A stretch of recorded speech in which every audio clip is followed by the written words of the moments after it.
Hello students, मैं हूं आपका Rahul sir and welcome to IIT Palanpur YouTube channel. तो इस वीडियो सीरीज़ के अंदर पर हम चालू करने वाले हैं AWS का सॉल्यूशन आर्किटेक्ट कोर्स, जिसके अंदर पर हम कवर करने वाले हैं AWS का सॉल्यूशन आर्किटेक्ट का पूरा कंप्लीट कोर्स। इसको पढ़ने के बाद आप अपने करियर के अंदर पर एक अगर आप क्लाउड फील्ड के अंदर पर अपने करियर को आगे बढ़ाना चाहते हैं और AWS सर्टिफिकेशन करना चाहते हैं, तो ये कोर्स आपके लिए मैंने बनाया हुआ है। इसके अंदर पर हम बेसिक से स्टार्ट करेंगे और साथ ही साथ अगर आप फ्यूचर में प्लानिंग कर रहे हैं कि आप एग्ज़ाम भी दें, तो आप एग्ज़ाम की प्रिपरेशन इस वीडियो सीरीज़ के थ्रू कर सकते हैं। ये आपको हेल्प करेगा आपके करियर को ग्रोथ करने के लिए, आपका क्लाउड का नॉलेज बढ़ाने के लिए और साथ ही साथ एक वेल नोन कंपनी अमेज़ॉन के सर्टिफिकेशन को जानने के लिए।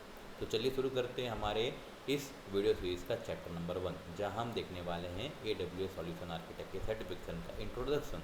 इस इंट्रोडक्शन में हम कवर करेंगे कि कैसे AWS के सारे सर्टिफिकेशन आप कर सकते हैं, उनकी बेनिफिट क्या होती है, उनकी हिस्ट्री क्या है और आपको किन किन चीज़ों को ध्यान रखना है AWS कोर्स को करते समय। तो चलिए हम स्टार्ट करते हैं ज़्यादा बिना किसी देरी के।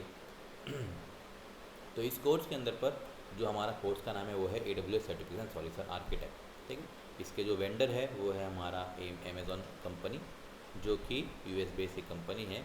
और हर एक सर्टिफिकेशन के लिए अगर आप जो भी ग्लोबल सर्टिफिकेशन करते हैं उसका एक एग्ज़ाम कोड भी होता है, जो कि SAA03।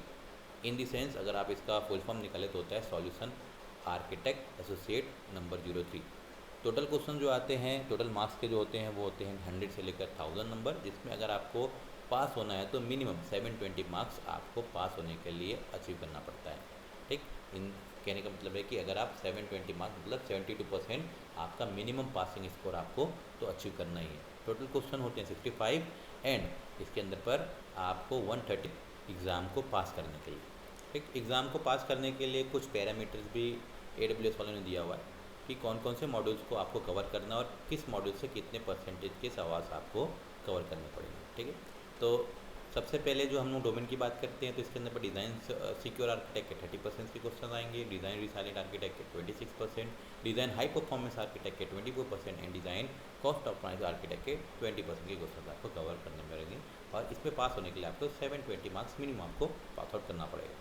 ठीक, अब आगे बढ़ते हैं। पहले हम थोड़ी हिस्ट्री देख लेते हैं अमेज़ॉन की क्या है। और ऑलरेडी आपको सब जानते हैं कि एक वेल नोन कंपनी है, ई कॉमर्स कंपनी। बहुत सारे लोग अमेज़ॉन से कई सारे पार्सल्स मंगाते हैं, लेकिन एक्चुअल में इसकी हिस्ट्री थोड़ी अलग थी। ठीक है, ये सबसे पहले एक ऐसी कंपनी है जो वर्ल्ड के अंदर पर लार्जेस्ट ऑनलाइन रिटेलर और एक क्लाउड सर्विस प्रोवाइडर के नाम से जानी जाती है। ठीक है, एक्चुअल में कंपनी की शुरुआत ई बुक्स बेचने से हुई थी। जेफ बेजोस ने पूरे के पूरे अपनी एक लाइब्रेरी को एक ई बुक में कन्वर्ट कर दिया था और उस ई बुक्स को पढ़ने के लिए उन्होंने एक इलेक्ट्रॉनिक डिवाइस है जिसका हम किंडल के नाम से भी जानते हैं। किंडल को जिस तरह दिखती, मैंने उसका इमेज यहाँ पर आपके स्क्रीन पर रखा हुआ है। ये PDF में आपको इस वीडियो के अंदर पर प्रोवाइड करूँगा, तो आपके हेल्प करेगी। आप चाहे तो इसको अपने नोट्स के रूप में यूज़ भी कर सकते हैं। ठीक है, तो आगे फिर बढ़ते हैं हम। तो धीरे धीरे इन्होंने क्या किया, अपनी कंपनी को ग्रोथ किया और ग्रोथ करने के बाद फिर 2006 के अंदर 2006 के अंदर पर उन्होंने पूरे वर्ल्ड के अंदर पर क्लाउड की सर्विस को प्रोवाइड करना चालू किया। और आज के मार्केट के अंदर पर पूरे वर्ल्ड का 33% अमेज़ॉन कवर करती वर्ल्ड की number 1 cloud service provide company है। और उनके कई सारी सर्विसेज चलती है। वो जो क्लाउड सर्विस प्रोवाइड करती है उसके अंदर पर भी सर्विसेज के रूप में अपने सारी चीज़ों को कस्टमर्स के लिए इंट्रोड्यूस करती है और इंट्रोड्यूस करने के बाद उन सबको अपने पास रखे प्रीमिसेस का यूज़ करने के लिए वो प्रोवाइड करते हैं। जैसे कि उनके कुछ सर्विसेज का नाम मैंने लिखा हुआ है, जैसे कि EC2 जिसको हम इलास्टिक क्लाउड कंप्यूट कहते हैं, जैसे सिंपल स्टोर सर्विस स्टोरेज के लिए होता है। जैसे कई सारी चीज़ें, कई सारी सर्विस वो प्रोवाइड करती है, जिसके थ्रू हम उनके सर्विसेज का इस्तेमाल अपने यूज़ के लिए कर सकते हैं। ओके, देन अगर आप AWS को सीखना चाहते हैं तो आपको कुछ चीज़ें पहले से आना बहुत ज़रूरी होता है। इन द सेंस कि आप डायरेक्टली कोई कोर्स को कर नहीं सकते। जैसे कि अगर आपको कुछ भी नॉलेज नहीं है तो AWS सीखने में आपको थोड़ा मुश्किल आ सकता है, थोड़ा हार्ड ये लग सकता है, क्योंकि इसके अंदर पर हार्डवेयर प्लस कुछ सॉफ्टवेयर का नॉलेज, कुछ OS का नॉलेज होना बहुत ज़रूरी है। तो कुछ चीज़ें मैंने लिखी हुई है जिसके अंदर पर आपको अगर ये चीज़ें आपको आती है तो आप अपने AWS की शुरुआत कर सकते हैं। तो जैसे कि कुछ फंडामेंटल होना बहुत ज़रूरी है, जिसमें अंदर पर हार्डवेयर का थोड़ा नॉलेज होना बहुत ज़रूरी है। इसके साथ साथ माइक्रोसॉफ्ट सिस्टम का होना ज़रूरी है। उनके ऑपरेटिंग सिस्टम का नॉलेज होना जरूरी है, साथ साथ कुछ लिनक्स के कमांड्स, लिनक्स के ऑपरेटिंग सिस्टम कैसे वर्क करते हैं, ओपन सोर्स क्या है, क्लोजिंग सोर्स क्या है, ये सारे वर्क कैसे करती है, इनका मैकेनिज़्म कैसा, सारी चीज़ें आपको पता होनी चाहिए। इसके साथ साथ आपको नेटवर्किंग का थोड़ा एसेंशियल फंडामेंटल, डिवाइसेस के बारे में, डिवाइसेस वर्क कैसे करते हैं, आईपी के बारे में, सबनेट के बारे में, और लोड बैलेंसिंग और डीएनएस के बारे में पता होना बहुत ज़रूरी है। देन आपको वर्चुअलाइजेशन क्या होती है, कैसे किसी ओएस को आप वर्चुअली यूज़ कर सकते हो, वर्चुअल मशीन्स क्या होती है, वर्चुअलाइजेशन टेक्नोलॉजी क्या होती है, ये सारी चीज़ें आपको पता होना बहुत ज़रूरी है। और थोड़ा आपको हार्डवेयर के अंदर पर स्टोरेज नॉलेज होना बहुत ज़रूरी होता है।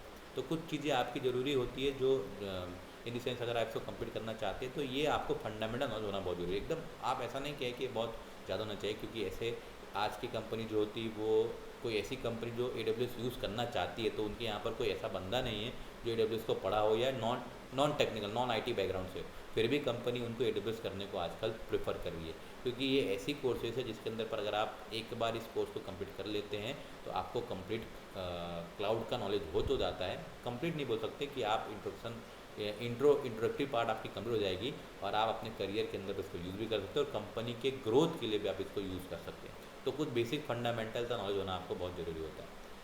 अगर आप AWS के बारे में थोड़ा नॉलेज लेना चाहते हैं, AWS क्या क्या चीज़ें बनाती है, तो AWS क्या करती है, अपने कुछ ब्लॉग्स अपने वेबसाइट में क्या करती है, हर दिन अपडेट करती है। वो क्या करती है, हर एक वीक के अंदर पर 7 to 10 कुछ जो अपडेट्स हैं उनको डालती है। मैंने लिंक भी अपने आपके PDF में प्रोवाइड कर दिया, आप इस PDF के थ्रू लिंक दे सकिए। मैं अगर आप इसको ओपन करता हूँ तो मैं न्यू टैब में इसको ओपन करता हूँ तो ये उनके वीकली ब्लॉग्स है कि उन्होंने क्या क्या चीज़ें अपने यहाँ पर अपडेट करी है। तो अपडेट अगर आपको कुछ चाहिए AWS का तो इनके ब्लॉग के अंदर पर आपको मिल जाएगा।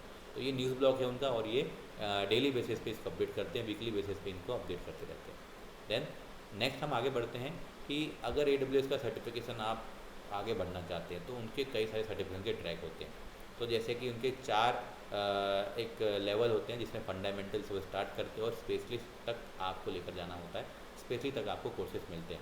फंडामेंटल के कोर्सेज कौन से होते हैं, एसोसिएट लेवल के कोर्स कौन से होते हैं, प्रोफेशनल लेवल के कोर्स कौन से होते हैं और स्पेशल लेवल के कौन से कोर्स होते हैं, उसके लिए मैंने आपकी लिंक बना दिया। आप लिंक को बस क्लिक करेंगे, लिंक को क्लिक करते ही इसका पूरी की पूरी चार्ट शीट आपको मिल जाएगी। तो आपको कैसे स्टार्ट करना है, AWS के सर्टिफिकेशन कैसे होते हैं, तो मैंने इसका लिंक आपको डायरेक्टली प्रोवाइड कर दिया। जैसे फंडामेंटल के अंदर पर आपको 2 सर्टिफिकेट मिलते हैं तो आप क्लिक करके उनके बारे में इंफॉर्मेशन ले सकते हैं।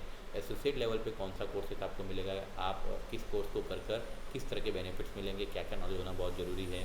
देन प्रोफेशनल कोर्स कौन सा होता है और स्पेशलिस्ट कोर्स भी इन्होंने ड्राइंग करके रखा हुआ है। तो अगर आपको कोई भी डिटेल लेना हो तो आप उसमें क्लिक, जैसे कि हम जो करने वाले हैं उसका मैं क्लिक करता हूँ तो उसका डिटेल्स हमको यहाँ पर मिल जाएगा। तो आप जैसे देख सकते हो जो मैंने आपको डिटेल बताया है कि 130 मिनट्स का कोर्स होता है, 65 क्वेश्चन मिलते हैं, मल्टीपल चॉइस के होते हैं या आइदर मल्टीपल चॉइस या मल्टीपल रिस्पॉन्स आपको इसमें देना पड़ता है। एग्ज़ाम की कॉस्टिंग भी पड़ी है, कौन सा टेस्टिंग ऑप्शंस होता है, कौन से लैंग्वेज होते हैं, सारे टेस्ट आपको इसमें मिल जाएगा। तो आप इस लिंक में जाकर उसको एक बार देख लीजिएगा। देन हम आगे